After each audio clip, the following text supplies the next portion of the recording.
Well, Professor Mohammad from the University of Tehran joins us now. Thank you very much for being with us, Professor. I just wonder, first of all, what has Iran achieved by this attack on Israel? Very few of the missiles got through. It, in effect, failed. Many people are calling it a humiliation for Iran. I think that's a lot of wishful thinking on behalf of you and your colleagues at Sky News. It was a massive blow to the Israeli regime. And the history of this conflict doesn't go back to last year. It is 76 years of ethno-supremacism, ethnic cleansing, and this is a racist regime that you support. What the problem is that you cannot recognize that the difference between you and us is that you support racism and racial hierarchy, and we reject it.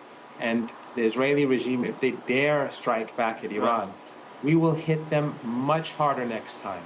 We will beat them into submission. Well, they will strike back, won't they? No sovereign country can put up with having 180 ballistic missiles fired at them. So they will hit back, they will hit hard, and they could well hit your nuclear facilities, your oil production installations. They could cause Iran serious damage. Listen, instead of the rhetoric, be real, because you're misleading your own people.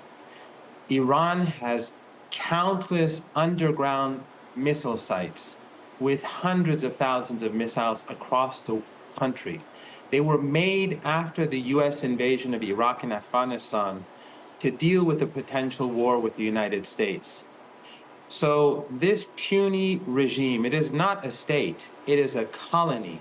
It is a racist, ethno-supremacist colony which the people call themselves the chosen people.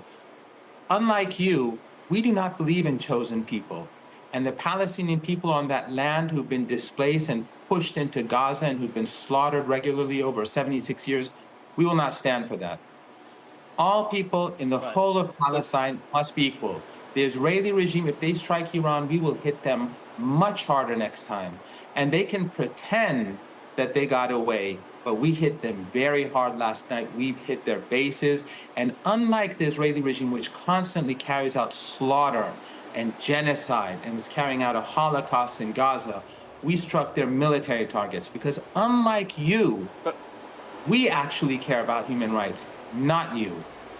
Professor, let me just say that we're on the verge of an all-out war, or certainly a war between Israel and Iran. It could be a war that Iran loses.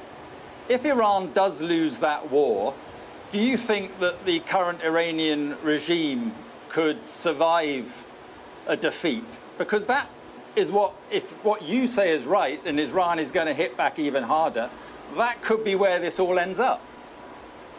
Iran will not hit back harder. Iran will hit back much harder. The head of the Iranian forces says Iran will target and destroy all of the Israeli regime's infrastructure.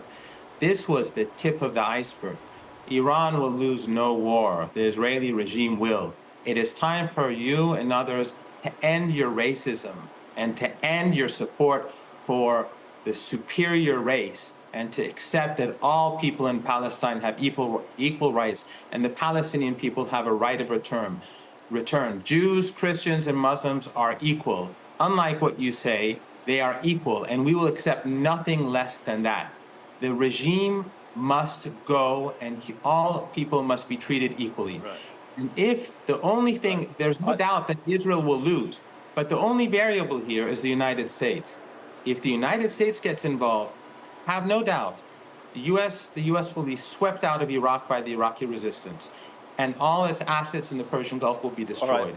All those regimes that U.S. bases will be destroyed, and the oil and gas markets will cause a situation where the global economy will collapse and millions of people will be on the move. So be careful about making stupid mistakes, and the West should stop with its arrogance and get real for once.